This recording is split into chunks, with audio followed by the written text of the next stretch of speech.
Hello मेरे प्यारे बच्चों, मैं हूं सुधीर पांडे और आप देख रहे हैं 100 टाइम्स एजुकेशन। तो हम लोग बेटा पढ़ रहे हैं क्लास 9th की एनसीईआरटी साइंस की चैप्टर नंबर 2, जिसका नाम है is matter around us pure. क्या हमारे आसपास के पदार्थ शुद्ध हैं। तो अब हम यहाँ पे जान गए हैं कि हमको क्या होता है शुद्ध और क्या होता है मिश्रण। इसके बारे में हम लोग अच्छी तरीके से पढ़ चुके हैं। तो बेटा आज हम इसमें जो है पेज नंबर 20 में जो क्वेश्चन हैं उनको हम लोग करेंगे। मतलब पेज नंबर 20 में जो आपको क्वेश्चन दिए गए हैं उनको करना है। तो इनको हम लोग जो बीच में रहता है पाठ निहित प्रश्न कहते हैं कि अध्याय में ही जो आपको दिया गया है पाठ निहित प्रश्न, ये एक्सरसाइज वाले नहीं हैं, पेज नंबर 20 में इसको दिया गया है। तो वहाँ पे हमसे पूछा जा रहा है पहला क्वेश्चन, उसमें 3 क्वेश्चन हैं, तो आप उसको देखिए और यहाँ पे हम उसका सॉल्यूशन दे रहे हैं। तो हम जब इंटेक्स क्वेश्चन मतलब पाठ निहित प्रश्नों को भी करते हैं, एक्सरसाइज को भी करते हैं एनसीईआरटी के, तभी हमारा जो है अच्छे से तैयार होता है। तो बच्चों पढ़ने के साथ साथ क्वेश्चन करना भी बहुत आवश्यक है, तभी आपका सिलेक्शन होगा। चलिए, तो 9th से ही अगर आप तैयारी करेंगे तभी आपको नीट में और जेईई एडवांस में सिलेक्शन होगा, तभी आपका यूपीएससी में भी होगा। तो आइए अब हम देखते हैं कि पहला क्वेश्चन। तो उसको देखने से पहले आपसे रिक्वेस्ट है कि प्लीज़ आप चैनल को सब्सक्राइब ज़रूर करिए, वीडियो को लाइक करिए तथा वीडियो को अपने दोस्तों के साथ शेयर भी ज़रूर करिए, ताकि हम लोग जो है उसको क्या करें और ज़्यादा से ज़्यादा वीडियो बना सकें। तो चलिए बिना टाइम गंवाएं हम लोग प्रश्नोत्तर संख्या 1 का आंसर देखते हैं। तो वहाँ पे दिया गया है प्रश्नोत्तर संख्या 1 में आपसे पूछा गया है क्वेश्चन में कि समांगी तथा विसमांगी मिश्रण में क्या विभेद है, क्या अंतर है, आप उसको स्पष्ट करिए। तो हम लोग देख रहे हैं कि समांगी और विसमांगी, तो यही है समांगी तथा विसमांगी मिश्रण में विभेद। तो हम आपको समांगी तथा विसमांगी मिश्रण पढ़ा चुके हैं, तो उसी को अब हम फिर से सॉल्व भी कर रहे हैं। आइए देखते हैं, पॉइंट टू पॉइंट देखेंगे। एक तरफ बेटा हमने समांगी मिश्रण लिख लिया है और दूसरी तरफ विसमांगी मिश्रण। समांगी मिश्रण में पहला देख रहे हैं कि समांगी मिश्रण में सभी अवयव, मिश्रण के जो भी अवयव होते हैं सभी अवयव पूरे मिश्रण में समान रूप से मिले होते हैं, याद रखिएगा ना। और विसमांगी मिश्रण में मिश्रण के घटक जो अवयव, जिसको हम घटक या अवयव कह सकते हैं, समान रूप से नहीं मिले होते हैं। तो बेटा ये आपने देखा। हम दूसरे पॉइंट्स पे चलते हैं कि समांगी मिश्रण में विलेय कणों को सामान्य आँखों से नहीं देखा जा सकता। मतलब समांगी मिश्रण में जो विलेय होता है वो बहुत ही छोटा होता है, जिनको हम खुली आँख से मतलब अपनी सामान्य आँख से नहीं देख सकते हैं। लेकिन विसमांगी मिश्रण में विलेय कणों को सामान्य आँखों से देखा जा सकता है। ये आप ज़रूर अंतर, इसलिए इसको जल्दी बता रहे हैं बेटा क्योंकि इसको हम आपको पढ़ा चुके हैं, तो आपको ये पूर्ण रूप से अच्छे से पता होगा। तीसरे पॉइंट पे आते हैं कि समांगी मिश्रण स्थायी होता है। मतलब एक बार विलयन बन गया तो फिर वो विलेय के कण नीचे नहीं बैठते हैं, जिस रूप में विलयन बना उसी रूप में रहता है।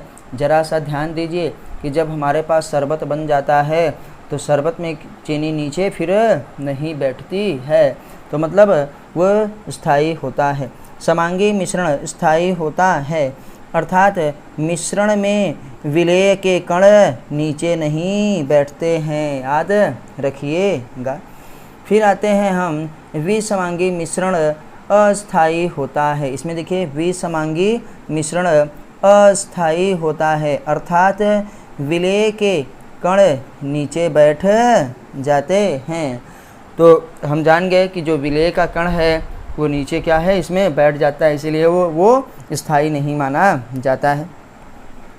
चौथे पॉइंट में हम लोग आते हैं बेटा कि समांगी मिश्रण से, ये देखिए, समांगी मिश्रण से घटकों को सामान्य भौतिक विधियों के द्वारा अलग नहीं किया जा सकता है।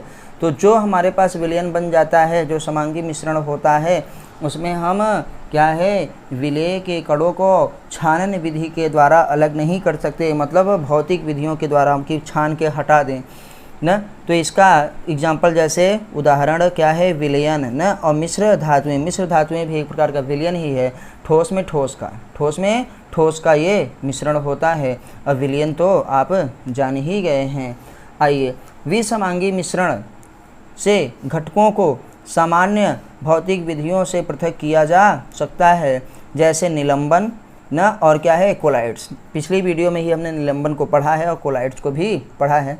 तो अगर बात करें इसी में, अगर हम बात करें कि सबसे छोटे कण किसके होते हैं बेटा, विलयन, तो विलयन के कण सबसे छोटे होते हैं। उससे बड़ा किसका होता है, कोलाइड्स के कण होते हैं न। उससे बड़े भी क्या है हमारे पास कण किसके होते हैं, निलंबन के। तो निलंबन में सबसे क्या है, बड़े कण पाए जाते हैं। तो ये बेटा हमारा क्या है, एक क्वेश्चन हो गया।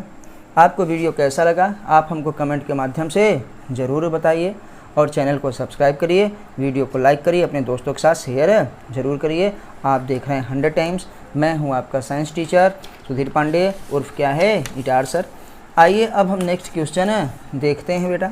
नेक्स्ट क्वेश्चन जब हम देख रहे हैं तो इसमें आपसे पूछा गया है कि प्रश्नोत्तर संख्या 2, इसमें कहा गया है कि विलयन, निलंबन तथा कोलाइड्स में क्या है, विभेद करिए या उनमें भिन्नता बताइए कि कैसे विलयन, निलंबन या कोलाइड्स एक दूसरे से भिन्न भिन्न हैं, एक दूसरे से अलग हैं। तो आइए हम इसमें देखते हैं बहुत ही अच्छे से, क्योंकि हमने विलयन भी पढ़ चुके हैं, निलंबन भी और कोलाइड्स भी। तो तीनों को मैंने पहले से ही अच्छे से लिख लिया है ताकि आपको अच्छे से समझाया जा सके और टाइम भी कम लगे। तो देखिए बच्चों, विलयन है इधर, ये क्या है, निलंबन, ये क्या है, कोलाइड्स। विलयन को हम सॉल्यूशन कहते हैं, निलंबन को सस्पेंशन कहते हैं और कोलाइड्स को कोलाइड्स ही कहा जाता है। तो देख रहे हैं कि विलयन समांगी मिश्रण है। पहला पॉइंट, विलयन क्या है बेटा, समांगी मिश्रण होता है, और निलंबन विसमांगी मिश्रण होता है, और कोलाइड्स भी विसमांगी मिश्रण होता है। विलयन में मतलब इसमें विलयन में विलेय के कण दिखते नहीं हैं न, और इसमें क्या है, निलंबन में निलंबन के कण दिखते हैं। और बेटा कोलाइड्स में भी विलेय कण नहीं दिखते हैं, याद रखिएगा। ये बड़े तो होते हैं, विलयन से बड़े होते हैं, लेकिन इतने बड़े नहीं होते कि हम खुली आंखों से इनको देखें। तो विलयन के कण भी सीधे तौर पे नहीं देख पाते हैं, निलंबन के देखते हैं, बड़ा हो जाएगा तो दिखता है। अब आते हैं कि हम विलयन वास्तविक विलयन होता है, जो विलयन है वो वास्तविक विलयन होता है, और निलंबन वास्तविक विलयन नहीं होता है।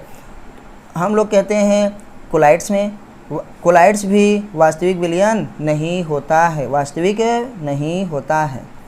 अब आते हैं बेटा चौथे में। चौथा पॉइंट क्या है कि विलयन पारदर्शी होता है, मतलब इसमें जब हम प्रकाश मारेंगे, लाइट मारेंगे, टॉर्च से मारेंगे, तो इस पार से क्या है उस पार चला जाएगा ना प्रकाश, लेकिन हमको प्रकाश का रास्ता नहीं दिखाई देगा। और हमारे पास आप जानते हैं कि जो सस्पेंशन है, जो निलंबन है, पारदर्शी नहीं होता है, और कोलाइड्स भी पारदर्शी नहीं होता है। आते हैं कि विलयन टिंडल प्रभाव नहीं प्रदर्शित करता, याद रखिएगा, बहुत इंपॉर्टेंट है टिंडल प्रभाव। पांचवा पॉइंट बहुत इंपॉर्टेंट है कि विलयन टिंडल प्रभाव नहीं प्रदर्शित करता है। और टिंडल प्रभाव क्या है, आप ये पिछली वीडियो में जाके देख लीजिए। स्कैटरिंग ऑफ लाइट बाय क्या है, कोलाइडल पार्टिकल्स। तो इसी को हम लोग क्या कहते हैं, टिंडल इफेक्ट कहा जाता है बेटा। टिंडल प्रभाव प्रदर्शित करता है कौन, निलंबन। और टिंडल प्रभाव कोलाइड्स क्या प्रदर्शित करता है, टिंडल प्रभाव प्रदर्शित ये भी करता है। तो जो निलंबन है, जो कोलाइड्स है, वो टिंडल प्रभाव प्रदर्शित करते हैं, टिंडल इफेक्ट शो करता है, लेकिन विलयन टिंडल इफेक्ट शो नहीं करता। बहुत ही इम्पोर्टेंट पॉइंट है ये। आइए अब बेटा आगे हम लोग देखते हैं इसके आगे। विलयन में घटकों को छानने की विधि के द्वारा अलग नहीं किया जा सकता है। विलयन में घटकों को छानने की विधि के द्वारा अलग नहीं किया जा सकता है। हम आते हैं निलंबन के घटकों को छानन विधि के द्वारा अलग किया जा सकता है। तो निलंबन में से विलेय कणों को हम छान सकते हैं, लेकिन बेटा विलयन में अभी जो पीछे भी देखे थे उनके अवयवों को मतलब हम अलग नहीं कर सकते हैं। कोलाइड्स को भी छानन विधि के द्वारा अलग किया जा सकता है। उदाहरण की बात देखें तो पानी, चीनी का घोल, ग्लूकोज का घोल, ये सब जो जितने भी विलयन बनते हैं हमारे पास बेटा, ये क्या होते हैं, विलयन कहलाते हैं। वो विलयन हुआ। पानी रेत का घोल क्या होता है, सस्पेंशन कहा जाता है ना। उसमें देखो रेत नीचे बैठ जाती है, बस घुली रहती है और जैसे जैसे छोड़ देंगे नीचे बैठ जाएगा। ये पानी में मिट्टी या पानी स्याही का घोल, ये क्या होते हैं बेटा, कोलॉइड्स होता है, याद रखिएगा। तो ये हमारे पास विलयन, निलंबन तथा कोलाइड्स में भिन्नता हो गई।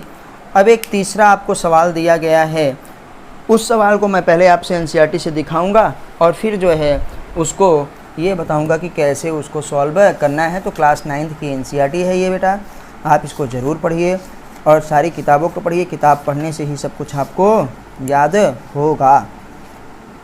आइए तो हम लोग एक सवाल करते हैं। ये देखिए, हम यही बोले थे पेज नंबर 20 पे यही जो हमारे पास सवाल हैं। तो पहला हो गया हमारे पास, दूसरा, तीसरा है हमारे सवाल। देखिए, एक संतृप्त विलयन बनाने के लिए 36 ग्राम सोडियम क्लोराइड को 100 ग्राम जल में 293 केल्विन पर घोला जाता है। इस तापमान पर विलयन पर इसकी सांद्रता प्राप्त करें। तो 36 ग्राम हमारे पास विलयन बनाने के लिए, एक संतृप्त विलयन बनाने के लिए 36 ग्राम सोडियम क्लोराइड है। तो सोडियम क्लोराइड क्या हो गया, विलेय हो गया। इसको 100 ग्राम जल में मिलाया जाता है तो ये विलायक हो गया बेटा, और विलेय और विलायक मिलकर पूरा विलयन हो गया। तो हम लोग कंसंट्रेशन नापने के लिए, विलयन की सांद्रता को नापने के लिए बहुत सारे फार्मूलेज आपको बता चुका हूँ मैं। तो जिन्होंने ना देखा हो प्लीज़ उनसे रिक्वेस्ट है कि वो प्लेलिस्ट में जाएं, और प्लेलिस्ट में लिखा है केमिस्ट्री फॉर क्लास 9th, और वहाँ पे जा कर के वो पूरी तरीके से अच्छे से समझ के उसको करें और देखें। तो आइए बेटा हम इसको सॉल्व करते हैं इस सवाल को। चलिए, तो देखिए आपको दिया क्या था, 36 ग्राम हमारे पास सोडियम क्लोराइड। तो इस सवाल को मैंने सॉल्व कर लिया है। 36 ग्राम सोडियम क्लोराइड, तो ये क्या हो गया, सोल्यूट। सोल्यूट मतलब विलेय हो गया, ठीक। और 100 ग्राम वाटर है तो ये क्या हो गया, सॉल्वेंट। और बेटा कोई भी सॉल्यूशन होता है तो सॉल्यूशन इक्वल टू क्या होता है, सॉल्वेंट प्लस सोल्यूट। तो सॉल्वेंट है 100 और सोल्यूट है 36, तो कुल मिला करके कितना हो गया विलयन, 136 ग्राम विलयन हो गया। अब हम आते हैं कि कंसंट्रेशन ऑफ सॉल्यूशन, ये जो विलयन है इसकी सांद्रता नापने के लिए किसमें, मास में है बेटा, ये ग्राम में है तो मतलब ग्राम द्रव्यमान है ना, ग्राम किलोग्राम किसकी है, भार है। तो हमारे पास मास को नापा जाता है, मास परसेंटेज निकालेंगे तब हम। विलयन की सांद्रता, कंसंट्रेशन ऑफ सॉल्यूशन, विलयन की सांद्रता किसमें है, द्रव्यमान प्रतिशत में, ये निकालना है। तो ये बराबर क्या होता है, मास परसेंटेज बराबर मास ऑफ सॉल्यूट जो कि विलेय का द्रव्यमान है, कितना, 36 ग्राम। ये देखो हमको दिया गया है 36 ग्राम। और बेटा मास ऑफ सॉल्यूशन, पूरा मास का सॉल्यूशन कितना है, 136 ग्राम। तो मास ऑफ सॉल्यूट 36 है और मास ऑफ सॉल्यूशन ना मल्टीप्लाई बाय 100, ये हमारे पास क्या हो गया, सवाल हो गया, सूत्र बन गया। अब हम जो है 36 बटे, इसकी जगह पे यहाँ 36 लिखे, यहाँ पे 136 लिखे, क्योंकि पूरा विलयन 100 प्लस 36 136 हो गया। फिर जब हम इसको काटे तो देखो हम काट के पूरा आपको दिखाए हैं कि 2 से आप पहले स्टार्ट करिए। तो 18 गुणित 25 बटे 17, 18 गुणित 25 बटे 17, 18 में 25 का गुणा करते हैं 400 आता है बेटा, बटे में 17 भाग देते हैं तो 26.47 होता है। ये हमारे पास यही आंसर है, ये आपकी विलयन की सांद्रता हो गई है। तो आपको ये वीडियो कैसा लगा आप हमको कमेंट के माध्यम से ज़रूर बताइए। एनसीईआरटी ज़रूर पढ़िए, चैनल को सब्सक्राइब करिए, वीडियो को लाइक करिए, अपने दोस्तों के साथ शेयर करिए। जो है हम फिर मिलते हैं अगली वीडियो में, तब तक नमस्ते, जय हिंद, जय भारत, वंदे मातरम।